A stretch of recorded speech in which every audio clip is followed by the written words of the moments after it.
Last problem. We want to find a quadratic function that passes through these points. Now this is kind of actually an interesting problem. If you take any 3 points, you can find a quadratic function that will pass through those 3 points, which is kind of an interesting idea to think about it. Now the key to this problem is starting with remembering what the equation, the standard form of a quadratic is, meaning the equation we use to find the quadratic formula.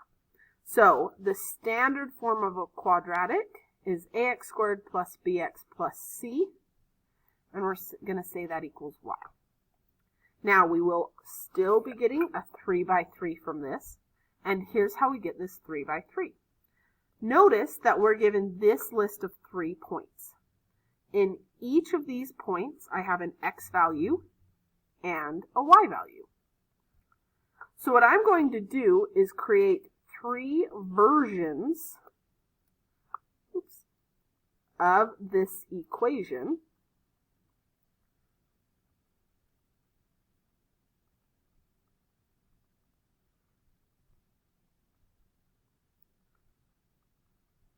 And in each version, I'm going to put the respective x and y values. So for the first version, I'm going to put 1 in for my x's and 6 in for my y.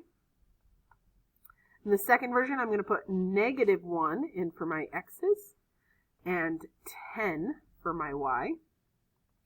And on the last one, I'm going to put 2 in for my x's and 13 in for my y.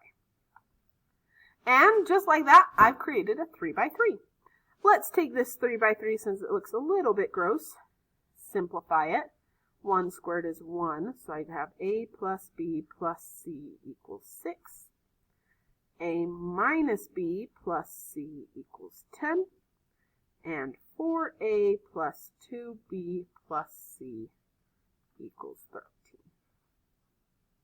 Now, here's what I'm going to say. I am going to say that for this problem, we are going to work to eliminate the b's. And then I want you to try to finish this problem from here. So using everything you've learned today, pick a pair of equations, eliminate the b's from that pair. Then do step 3, pick a different pair of equations, eliminate the b's from that pair, and then use the 2 by 2 equations you get from steps 2 and 3 to solve this equation all the way, to find out what A, B, and C are. So pause the video, see if you can try this out on your own, and when you're done, come back to check your work.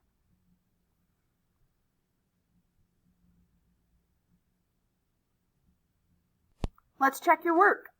These are the answers I got. I got that C is 5, A is 3, and B is -2. Now, here is the tricky part of checking your work with systems of equations. Your work probably looks a lot different than mine because we made a lot of choices along the way. We all said we were going to eliminate b's, but I picked the first 2 equations and the first and third equation as my pairs. If you picked different pairs of equations, then your 2 by 2 is going to look different than mine. And because your 2 by 2 looks different, your work is going to look different. Now, even though the work looks different, the answer should be the same. So here's the trick to it. If you have 1, 2, or all 3 answers correct, or I should say, if you missed 1, 2, or 3 answers, go back to where you got the answer right and work backwards from there.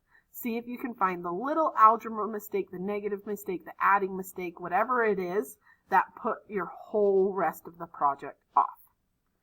Now, final answer, I'm going to take these 3 answers and put them back up into my equation. So I'm going to say 3x squared minus 2x plus 5 equals y. And that is the parabola that should fit all 3 of these points. Now, just to show you that does work, I went to Desmos. Here are the 3 points that were given to us in the problem. And notice up here, I have the parabola that I found from my answers.